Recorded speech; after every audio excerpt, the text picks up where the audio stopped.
listening to, I say you are listening to, you are absolutely listening to the George Espenlaub Show, coming to you live from the Funny Farm.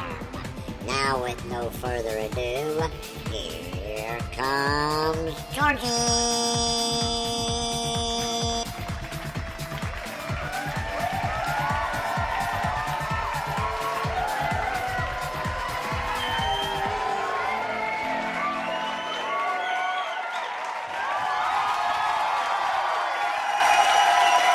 All righty, thank you.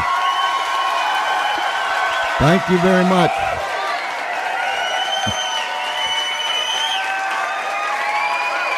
Thank you, thank you, thank you, thank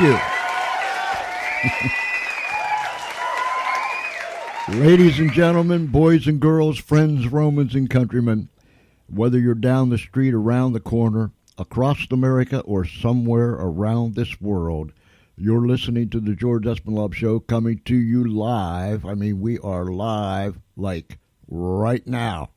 And everybody knows it, right? Everybody here does. Listen, we have two goals in mind here, and I want to say this to you because we say it pretty near every night. Number one, I don't know the struggles, the pains, the heartaches, just the hardship of everyday living. I don't know what the effect is on you, but if we can just bring a smile to your lips, we'll be happy. Now, if we can make you laugh, even if it's but for a few seconds, just to lighten your load, we'll really be happy. Now, the other thing we want to do, the second goal that we try to accomplish, is we want to make you just as goofy as the rest of us is around here. But nonetheless, we are delighted. Reach out, tell your family, friends, your next door neighbors, however you communicate nowadays. And the good Lord only knows how many different ways there is to communicate with someone out there. So whatever it might be, however you might do it, please do it and tell them the George Espenlaub Show is live right now on Spreaker.com. And then we bounce everywhere. iHeart, Spotify, VIP network. We're smeared all over the place. So reach out and tell somebody, because we have a very important subject to discuss tonight. And we have a gentleman that is with us from Alabama. And he is the CEO, the founder, excuse me, I got a frog in my throat, and the founder of Go Purple USA. So this is what I want you to do, and we say this so many times. I don't want you just to hear what he has to say. I want you to listen. Please listen to what he has to say. And I know it's a very important subject. It affects each and every one of us. And I mean, every single American is affected by this. So, ladies and gentlemen, boys and girls, friends, Romans, and countrymen, lend me both of your ears, and we're going to bring on Mr. Curt Lindsley, if I say that word right. Curt, did I say your last name right? Yeah, Curt Lindsley. Look, I've had my name for all my life, and I still can't say it right, so... If I get it wrong now and then, please forgive me. No problem. Curt, you're the founder and the CEO of Go Purple USA, and you have much to say about domestic violence.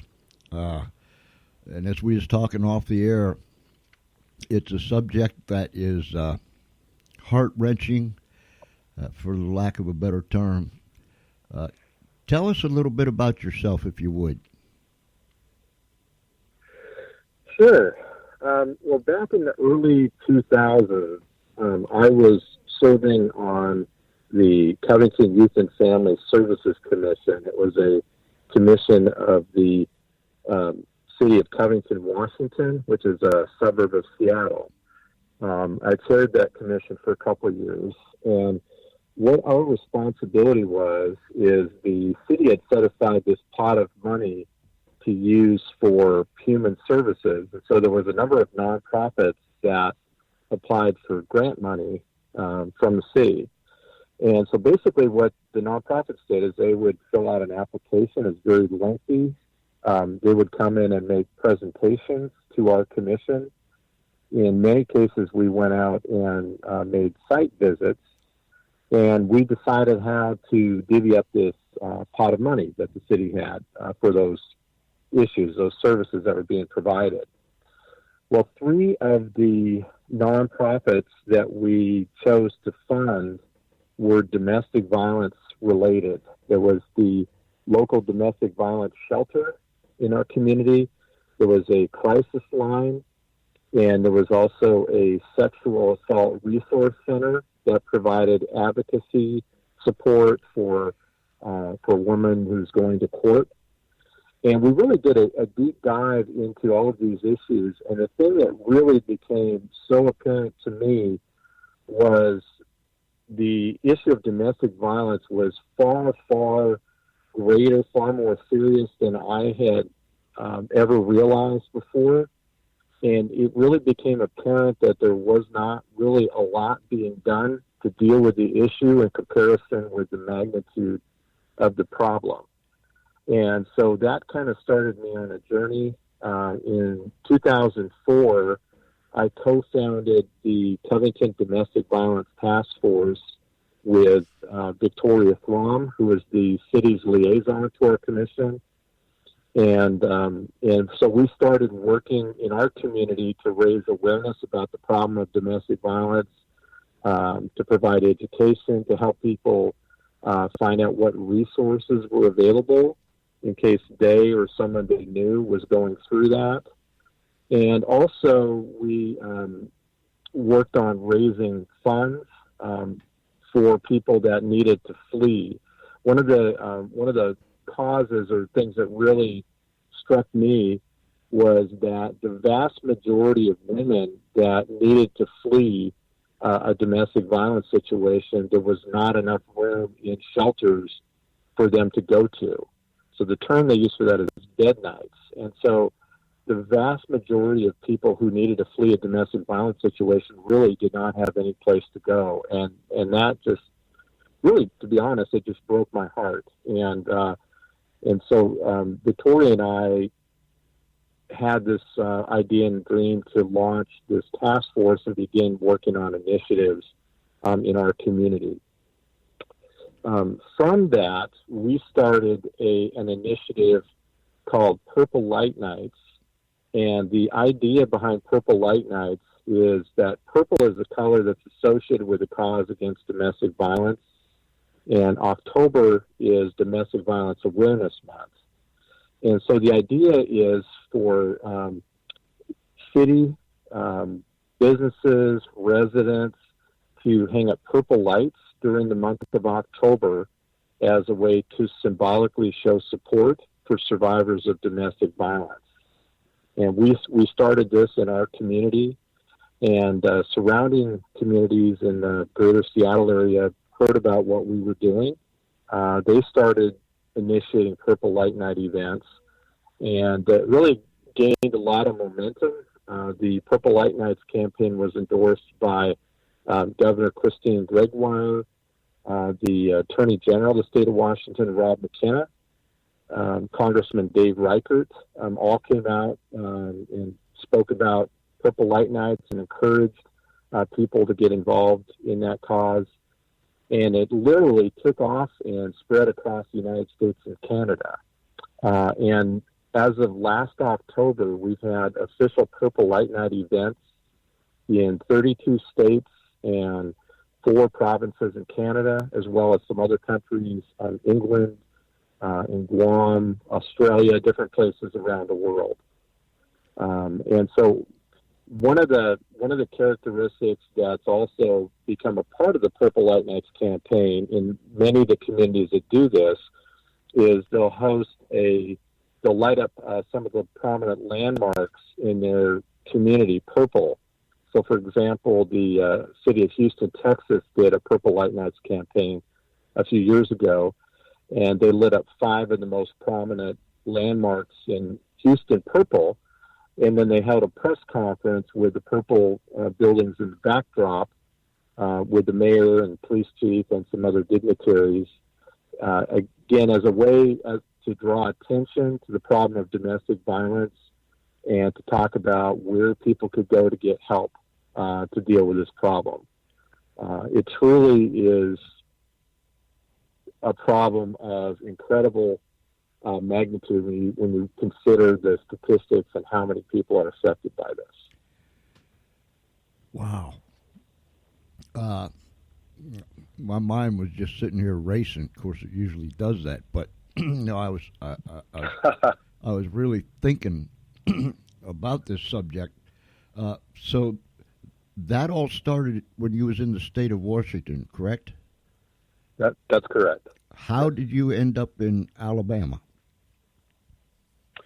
Well, I've moved a couple times throughout the years. I actually had decided to move to the Nashville area, which was an area that I loved, and I ended up meeting my wife-to-be, who was a resident of Huntsville, an Alabama native, and so I moved down here to Alabama about 5 years ago. We're coming up on our 5-year anniversary in just a couple months. There, a lady in the chat room said, and she'd been a victim of domestic abuse. She said when you were talking about there wasn't places for women to go, she said that was me and my oldest in 2005. The women's shelter was full, and we had nowhere to turn to.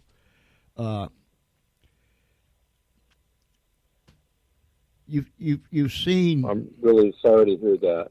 You have seen a lot of heartache, trauma, abuse, so on and so forth. Do you believe that we have an epidemic here in America? Well, epidemic is the word that keeps coming into my mind constantly when I think about the nature of this problem.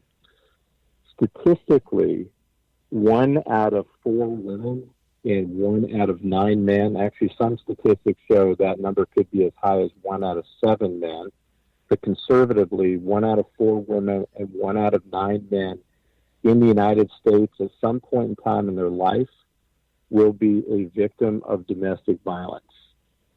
And those numbers are staggering. When you think about, for your listeners, they may not necessarily know of someone specifically who's gone through domestic violence.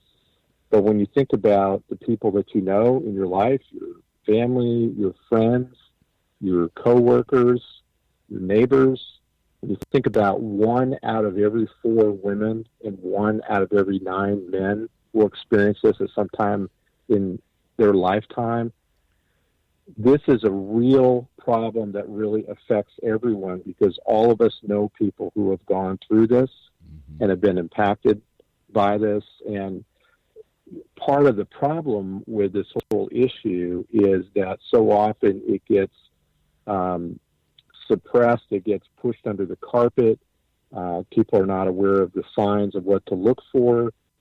And the person who goes through this typically is made to feel isolated and alone, does not know where to get help, and even feels helpless in their situation of where they're at. And unfortunately, that story gets told over and over and over again. And it's really, really a sad story. And that's a big part of why we have been involved in these community awareness campaigns to raise awareness, to help people find out where they can go to get help, to find out that there are people out there that care about them and what they're going through, that they don't have to try to deal with this alone, but there are a lot of resources that can help somebody that is going through a domestic violence situation. And it's not it's not one particular place. It's not the big city. It's everywhere, isn't it? It is everywhere. It's across every demographic that you can imagine. So every socioeconomic demographic. It affects all races, all religions, people in rural areas and urban areas. It's something that is prevalent throughout our nation. Do you believe that law enforcement itself is even overwhelmed with this problem? I think it's a challenge for a lot of law enforcement departments. A lot of our police officers are trained in how to deal with domestic violence situations. But when you're talking about the scope of issue, the scope of the number of issues that happen, and then what happens so often is when somebody experiences domestic violence, there may be a call to police to come out, and for whatever reason, the victim, the survivor, may choose to not press charges. And so one of the things that's a recurring issue in a lot of situations is police departments may visit the same type of a situation over and over again. And I'm sure that that's got to be really frustrating for officers that are trying to help people.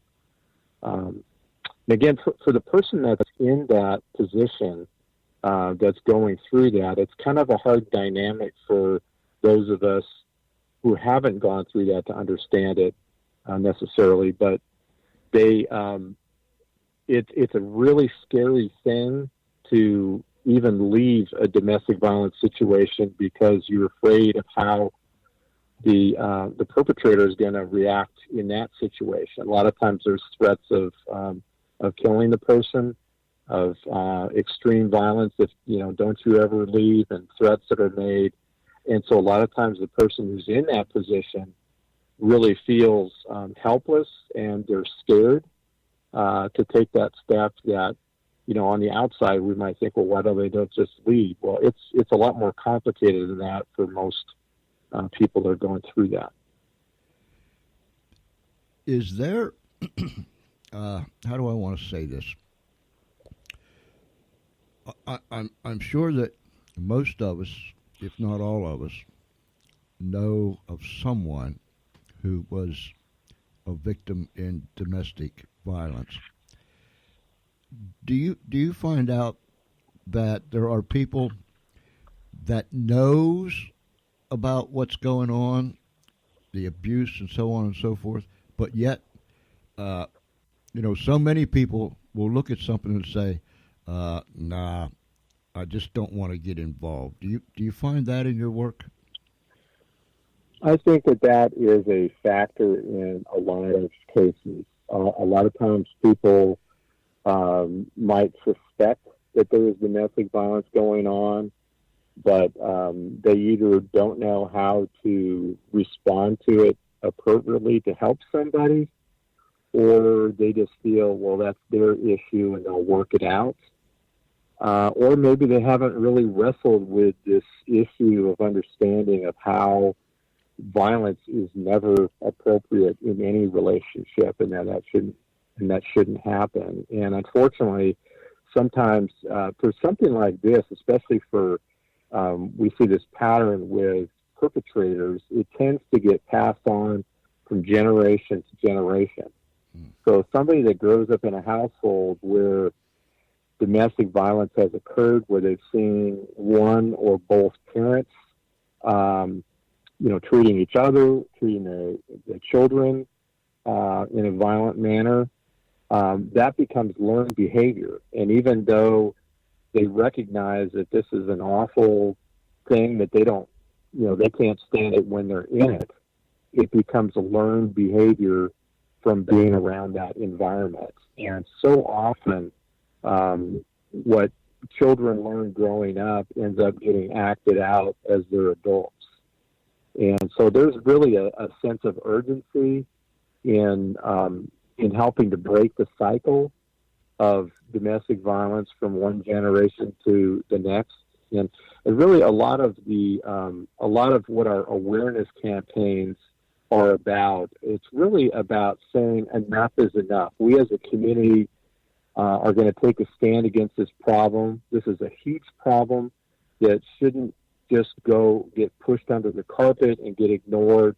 That we as a community need to stand together and do something about this, which is raising our voices, education, helping people that are in that situation or people that suspect family members or know of people that are going through domestic violence, where they'll know where to go to get help to deal with what they're going through. And that's a big part of how we can make a difference for that. There's also some nonprofits that are in work in the domestic violence area that specifically focus on working with men and young boys.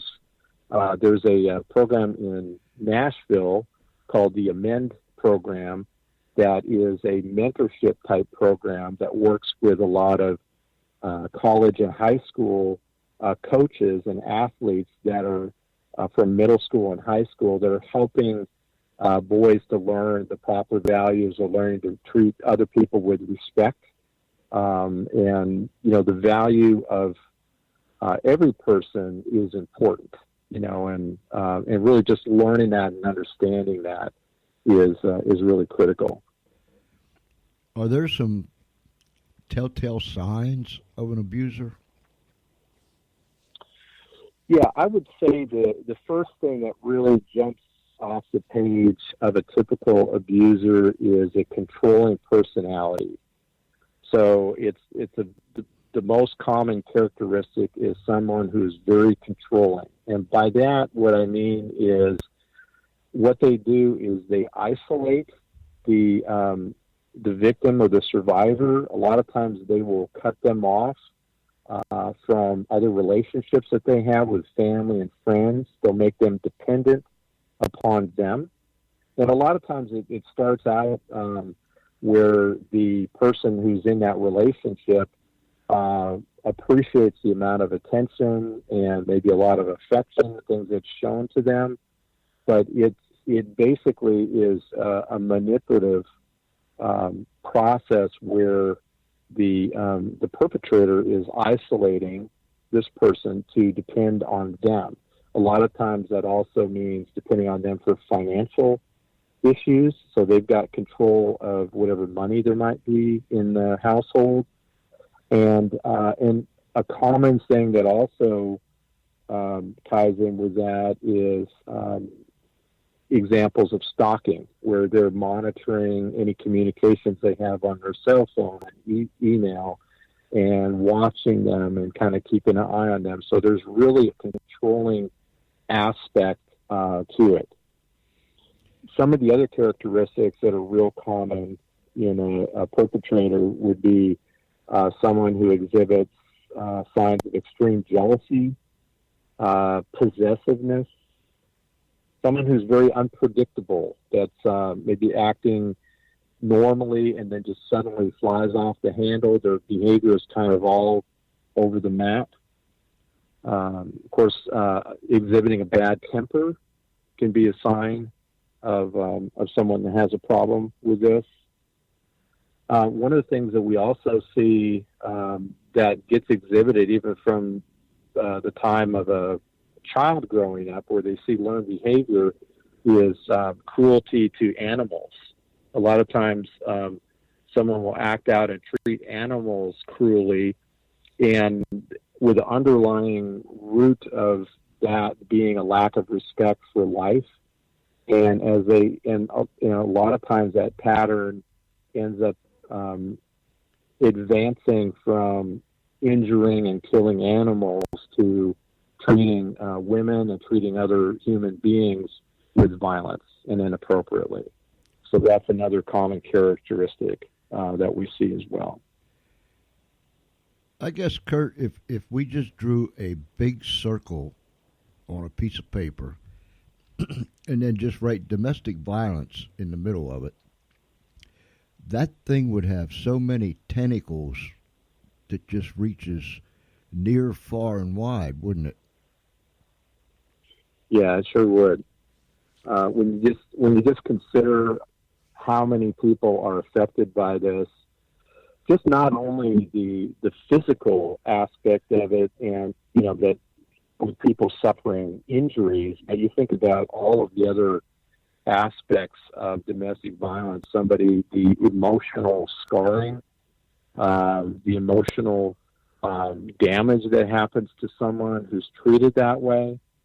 So many people are in financial difficulties as a result of going through this. And you think about the impact on businesses is really extensive as well, in terms of lost time at work from employees who are not able to work because of people having to take time off of work because of domestic violence. Matter of fact, one of the statistics that the National Coalition Against Domestic Violence shares on their website says that victims of intimate partner violence or direct domestic violence lose a total of 8 million days of paid work each year, the equivalent of 32,000 full-time jobs.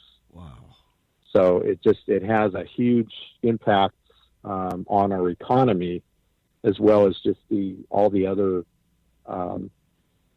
effects that it has mentally and physically and emotionally, just really on a lot of different levels.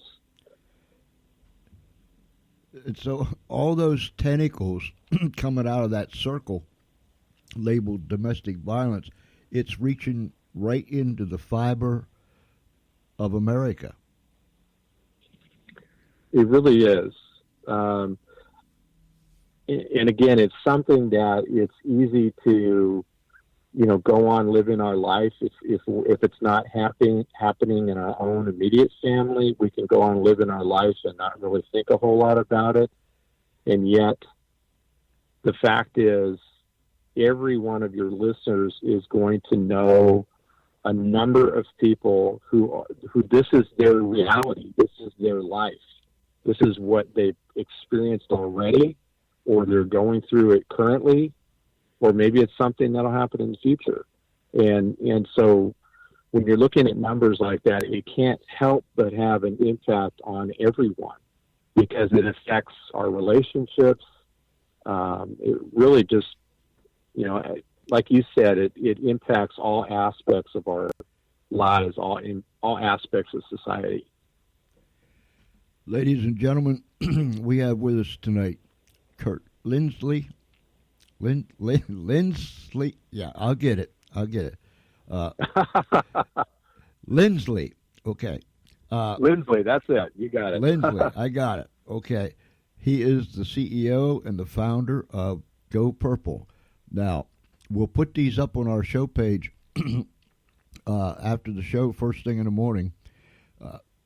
GoPurpleUSA.org. That's GoPurpleUSA.org. On Instagram, that's right. It's Instagram.com/GoPurpleUSA. On Twitter, it's Twitter.com/GoPurpleUSA. And on Facebook, it's Facebook.com/GoPurpleUSA. This domestic violence, and we were talking before we went on the air, it's so evil, and I can't evil doesn't even seem like the proper word. There's so many people that's being bruised and battered physically and mentally, and I'm sitting here thinking about the kids,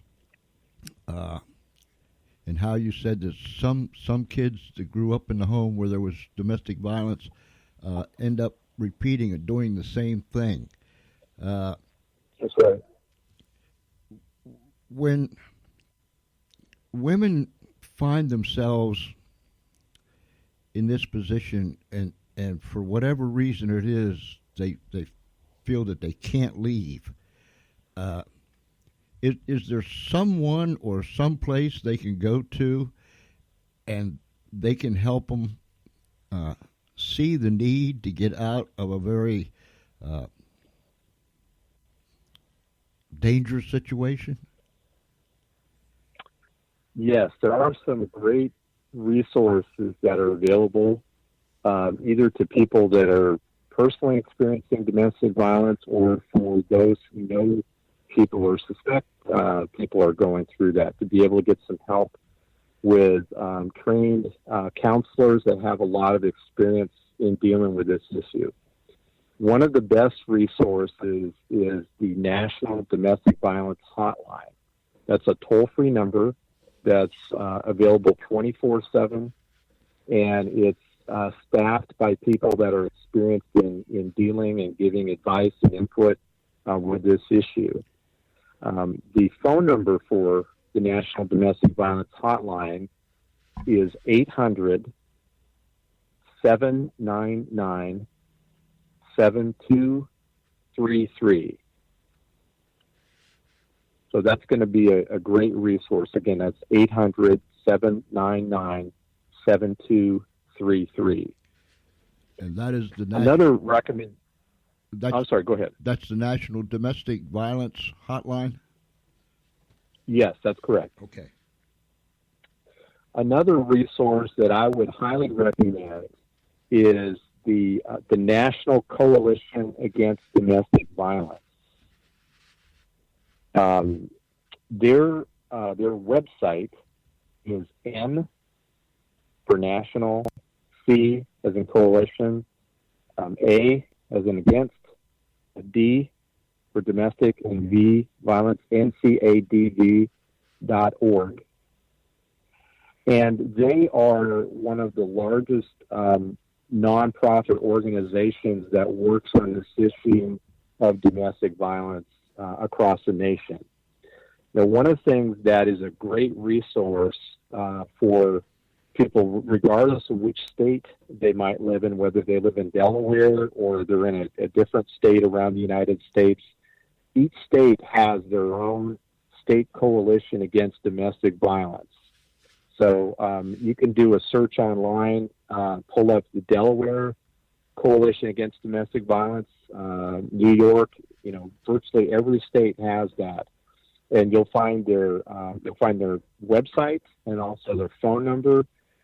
That is really going to be a great resource for your listeners, because by contacting the state coalition, they're going to not only have help in terms of people that need counseling and advice in dealing with domestic violence issues, but they'll be able to share information about what resources are available in their state. So, if there's local crisis lines, if there's counseling services that are available, domestic violence shelters that are available in their community, that's going to be a great place to go to find out help.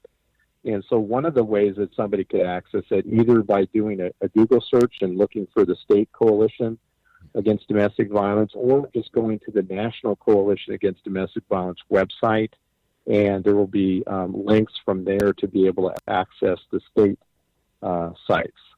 So that's going to be another really good resource that can be very helpful for anyone that either knows somebody who's going through domestic violence, or maybe they're going through it themselves, where they can get answers, they can get help, they can find out where they can go and who they can talk to locally in their area to get help to deal with that issue. Is your organization growing, Curt?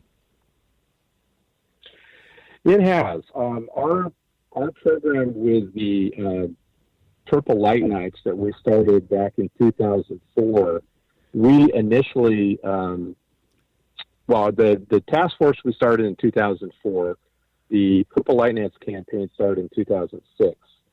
But essentially, we started that for our community. And because of word of mouth, largely, it literally has become an international movement. This last year, We had Purple Light Night events in 32 states, all across the United States, all across Canada and several other countries. So there's a lot of people that are getting involved in this cause. And one of the other things that you and I talked about before off the air is Go Purple USA sponsors a national day that this is something that everybody can participate regardless of where they live. It's called Go Purple Day, and this happens on October 1st. And it's a real simple thing for people to get involved with. What they would do is get together either with their coworkers, their neighbors, their family or friends, or just even them as an individual, to wear purple and then take a photo of them and their group, a selfie, and share it on social media. So share it on Facebook, share it on Instagram or Twitter with the hashtag Go Purple Day. And then we're also asking people to use the hashtag Delaware, hashtag New York, whatever state they might live in. We had people participate in this from all across the United States in 2018. And again, this is a community awareness campaign to raise awareness of the problem of domestic violence. It's a way to show people that for those who are going through it, that there are a lot of people that care about this issue, that care about them, that they're not alone. And this campaign is really intended to show that support, and it's intended to help people not only raise awareness, but also learn where they can go to get help to deal with that problem.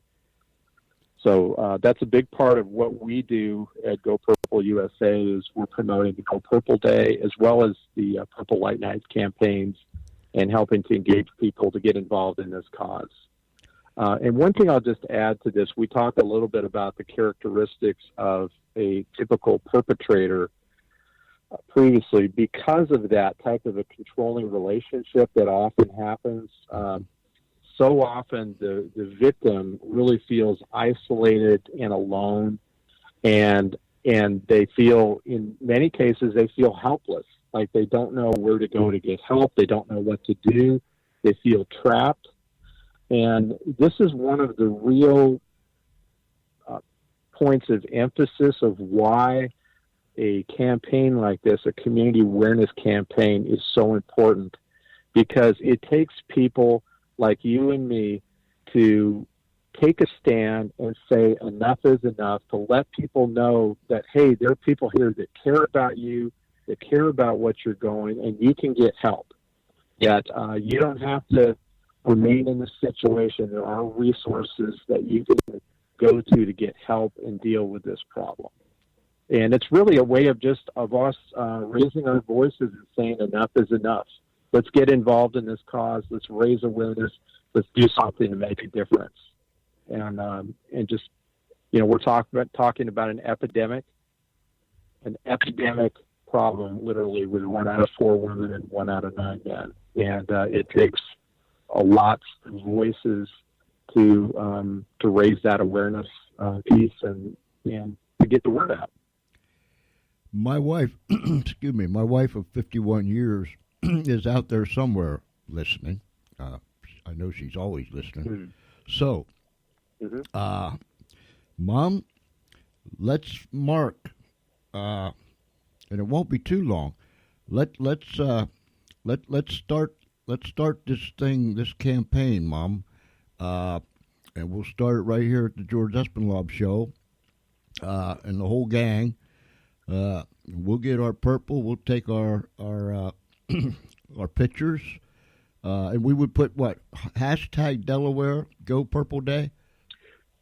Yeah, you want to use 2 hashtags. Okay. So you'll use one hashtag that says Go Purple Day, and then you can use a second hashtag that would be your state. So hashtag Delaware. Gotcha. And and that's going to allow anybody that searches for Go Purple Day, they'll see all of these pictures of people that have shared photos on October 1st. The other thing that I'll mention too is I would love for any of your listeners that are taking part in this to to send us photos. And through Facebook, we have a Facebook page for Go Purple USA and Go Purple Day. And we plan to feature photos from individuals and groups around the country, just kind of throughout the day, sharing photos as we either find them or people send them to us. Again, just to show how many people are involved in this issue and that really care about this cause. I was searching through some things this afternoon, and I came across. We are right on the southern tip of Delaware, although the whole state isn't too big. But we got a top tip, a bottom tip, and very little in between. But we're only about 7 miles or 10 to 12 miles away from Salisbury, Maryland. And I was seeing that they're going to have a Go Purple event on the 1st.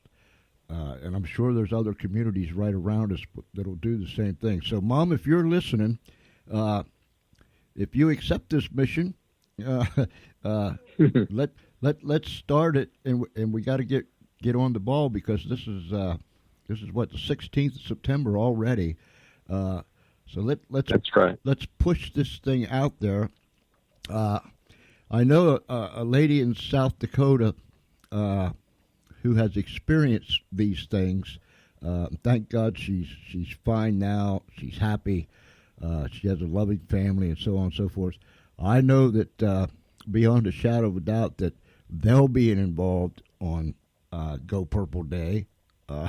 So, yeah, let's really get behind this thing, because we never know.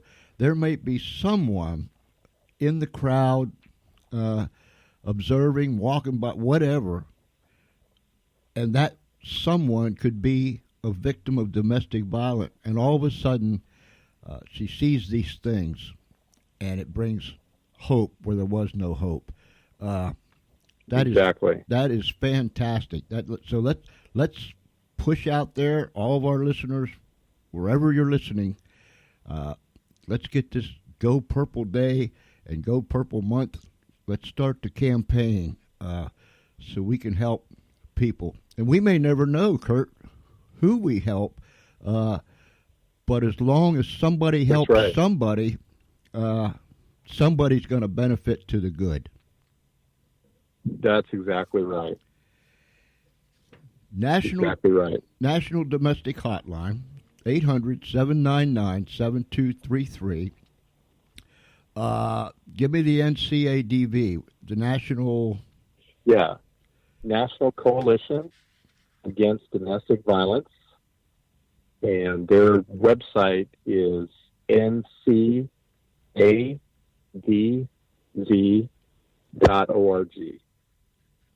I got you. And on there you can go and find resources in each and every state. So that's correct. The women's shelters and places that help individuals that's involved in domestic violence. There are numerous ones around here, because, like you said, it affects every community, everywhere. Yes, it does. I would imagine that every now and then they would love for some people just to stop by and pay attention to what they do. Is that correct? Is that a good way of putting it? Yeah, I would say so. I live in northern Alabama, and there is a nonprofit called Crisis Services of North Alabama. I actually am a board member there, but they provide. They have a couple shelters that they operate. They also have a crisis line. So anybody in the northern part of the state, if they call in, then they've got trained people that help answer that. And so they use a lot of volunteers to help with a lot of different aspects of what they do. One of the dynamics that's a little bit different with domestic violence shelters is typically in most communities, the location of shelters is not revealed to the public, just kind of for the sake of keeping it safer for the women that are living in the shelters. Mm-hmm. But if somebody goes through training, if they contact the nonprofits that are involved in domestic violence, and again, the state coalition would be able to tell you more information about that.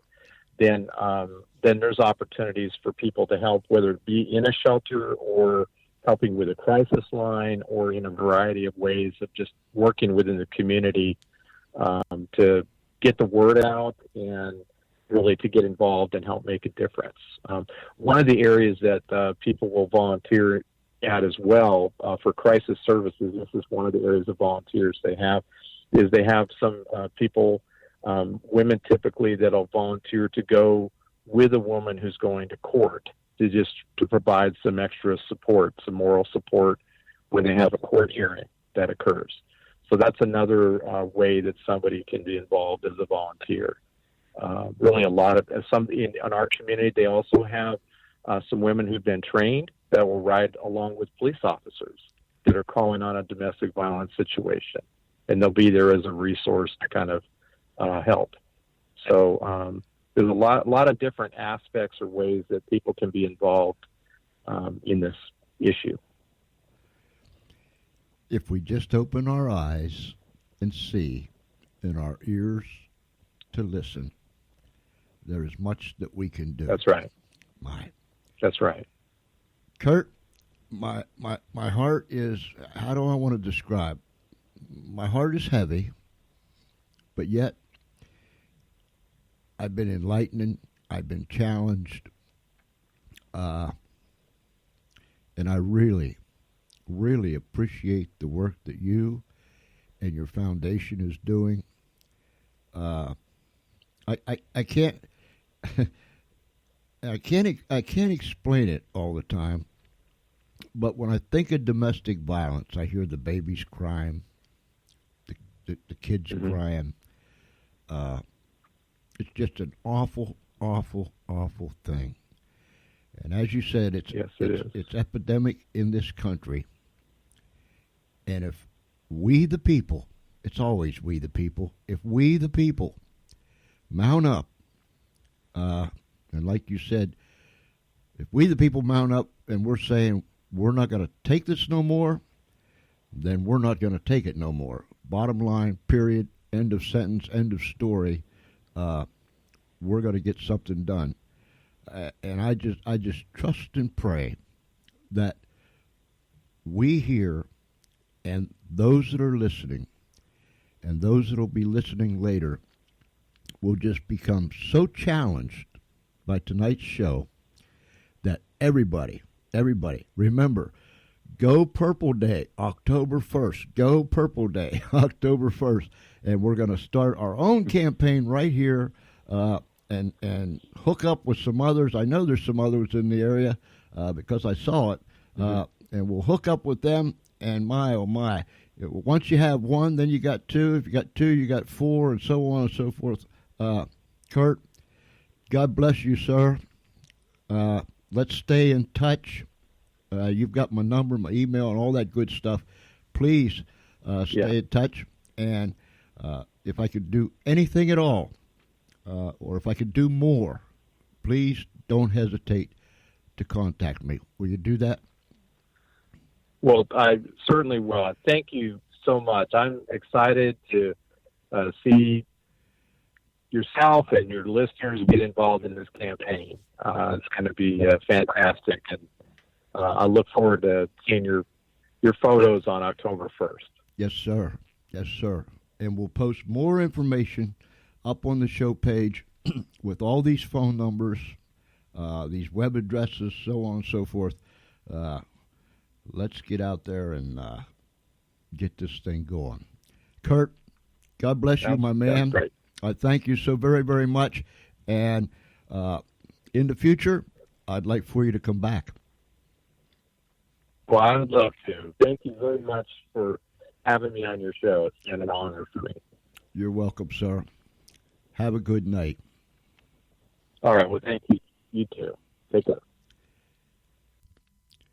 Ladies and gentlemen, that was Curt Lindsley, the CEO and the founder of Go Purple USA. Oh my, there is much to put up on the show page pertaining to this subject. My oh my. Yes, Paula, I would love to shake his hand too. Yes, do that. Paula said, and I got side. I was trying to pay attention to something. Let me find what Paula said in the chat room here about the purple. Let me find it. I'm looking. Anyhow. Oh, Paula said, and she's out in South Dakota, we have a purple toilet floating around our town. Each week it gets put in a new yard or business.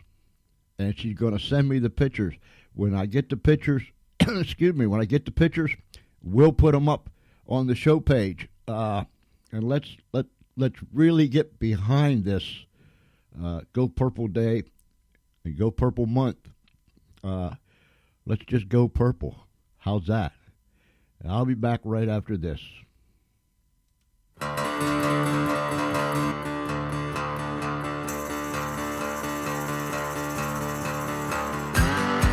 The sun rises up from the east. See that heat rise up on the street. Welcome to that Mississippi humidity. Feel that Mississippi humidity.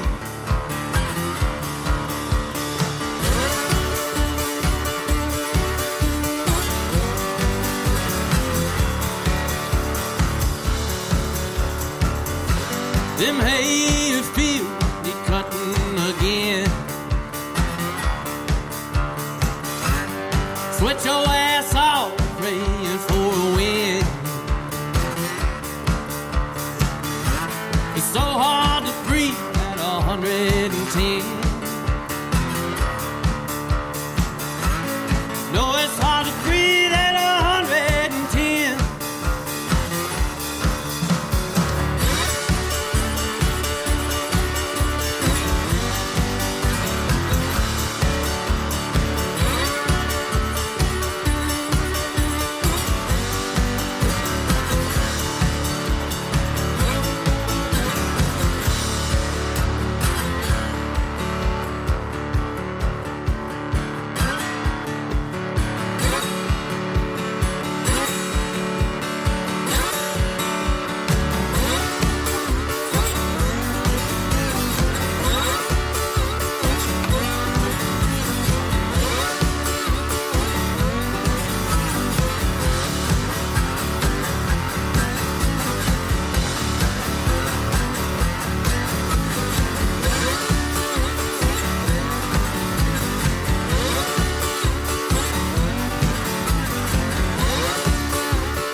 The summer heat drives the women wild.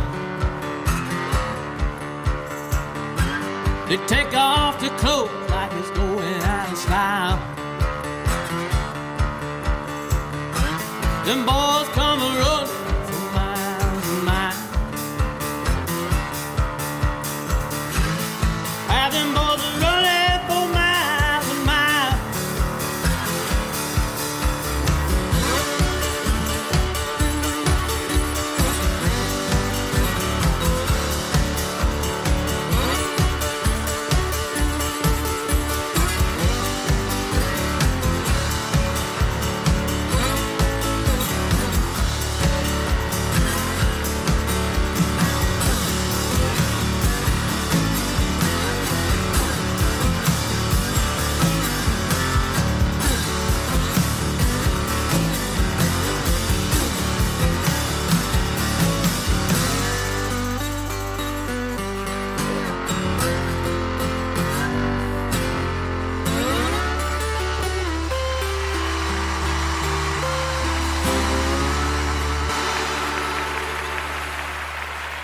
And I want to say thank you one more time to Mr. Curt Lindsley. He is the founder and CEO of Go Purple USA. And he gave us the National Domestic Violence Hotline, 800-799-7233. The National Coalition Against Domestic Violence.org. And there you can go and search out each state and find out the resources that can be of help. October 1st is Go Purple Day, and we're going to get involved in that. October is Purple Light Night. I get my tongue all twisted. Purple Light Night. We're going to get involved in that. So let's start the campaign. Let's get involved. I saw some things this afternoon when I was doing some research work. Other people are out there. Let's get involved. Let's get intertwined, and let's really do this. I'll be back right after this very, very, very important message. The swinging 60s. The swinging 60s. The swinging 60s. The swinging 60s show with Harry Burton on Trigger.com. This is Harry here, Ireland. Welcome to the Swinging 60 Show. Sunday evening, 2000 GMT. I will play Beatles, Kings, Beach Boys, Carpenters, Elvis Brothers, lots of classic oldies. We have quizzes. We have all things going on here. So Google the Swinging 60 Show. Be heard. Come into the chat room. And that's every Sunday afternoon here on the Eastern, I almost said the Eastern Shore, where we live on the Eastern Shore. But here on the East Coast, when Harry comes on in Ireland at 8 p.m. His time, it's 3 o'clock in the afternoon our time. And so as you go west, you can figure out what time that would be for you. But I'm telling you, it is a blast. I was in Ireland yesterday with Harry. And he puts on a tremendous show. I mean, you talk about foot-tapping, finger-snapping, head-bobbing, booty-shaking music. It is all good. And there are a tremendous amount of people that come into the chat room. I've made some great friends in there, and we stay in touch and all those good things. But listen, when you go to Harry's chat room, you get virtual moldy sandwiches, virtual moldy milk, and it is a tremendous place. So you make sure that you tune in to the swinging 60s. The swinging 60s. The swinging 60s. The swinging 60s show with Harry Burton on Trigger.com. This is Harry here, Ireland. Welcome to the Swinging 60 Show. Sunday evening, 2000 GMT. I will play Beatles, Kings, Beach Boys, Carpenters, Elvis Brothers, lots of classic oldies. We have quizzes. We have all things going on here. So Google the Swinging 60 Show. Be heard. Come into the chat room. Hey, when you get there, you just tell Espenlaub sent you. In fact, Espenlaub will probably be there himself. A great, great friend and a great, great show. Here's a friend. I mean a real good friend. Cliff Stevens.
What I become, honey, don't do me no more.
You said to me, this is one great ride.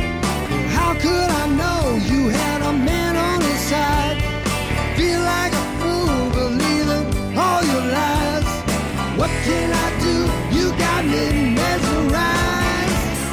Honey, please have some sympathy. Don't do no more wrong to me. Oh, baby, don't do me no more. Look at what you done. Honey, don't do me no more. Look what I become. Baby, don't do me no more. Look at what you done. Honey, don't do me no more.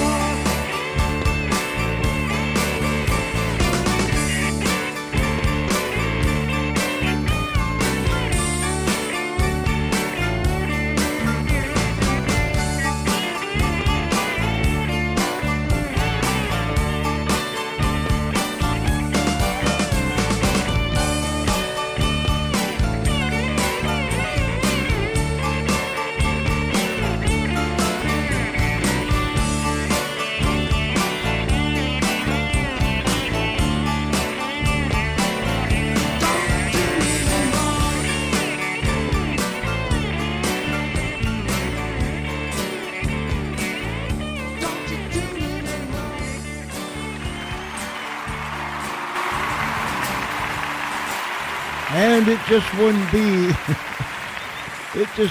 the George Espenlaub show if we didn't hear from our friend.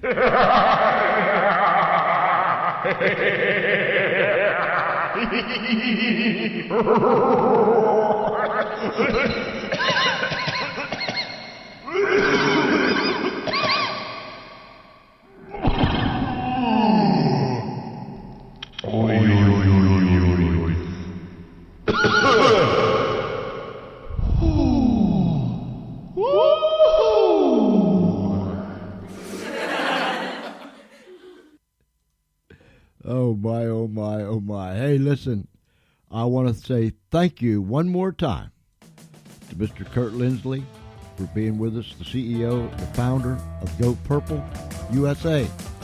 Oh my. We didn't even touch, it wasn't even the tip of the iceberg, you know what I'm saying? My hat's off to you. I mean that. God bless you, my man. God bless you, and God bless all the people that are helping toward this epidemic that is sweeping America. We all can help. We can all do something. Hey, listen, guys. Some shows, as we close them down, I can't explain what it does to me inside. This is one of them. What a real challenge. And I thank you. I thank you that are listening, that listen to us live tonight. I thank you for those that are going to listen later. Remember, you can always go back. You can listen to every episode that we ever did as many times as you want. You can download as many copies as you want. Do with them what you want. It doesn't cost you a penny. And we're out there everywhere. iHeartRadio, Spotify, VIP Network, and it goes on and on. We're on iTunes Podcasts, Google Play, blah, blah, blah, blah, blah, blah, blah, blah, blah. We're everywhere. Thank you. Thank you for taking the time out of your busy schedule to listen to this much-needed discussion tonight from Mr. Curt Lindsley. I thank him from the bottom of my heart. All right, ladies and gentlemen, listen, wherever you're at, if it's nighttime, you have a great night. If it's daytime, you have a wonderful, wonderful day. But wherever you're at, please be safe. Be safe. And take care of yourself. Good night, Paula. That's all right. That's all right. She sent us a whole lot of pictures. That's great. We'll post them. We'll put them up on the show page.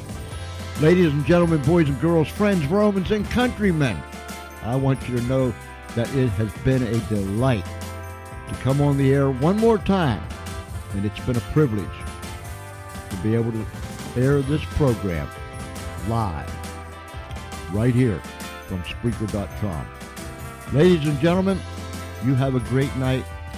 Take care of yourself, and may God keep you right in the center of His hand until Wednesday night. Wednesday afternoon, ladies' afternoon at the farm, and then again Wednesday night right here on Spreaker.com. Good night, everybody.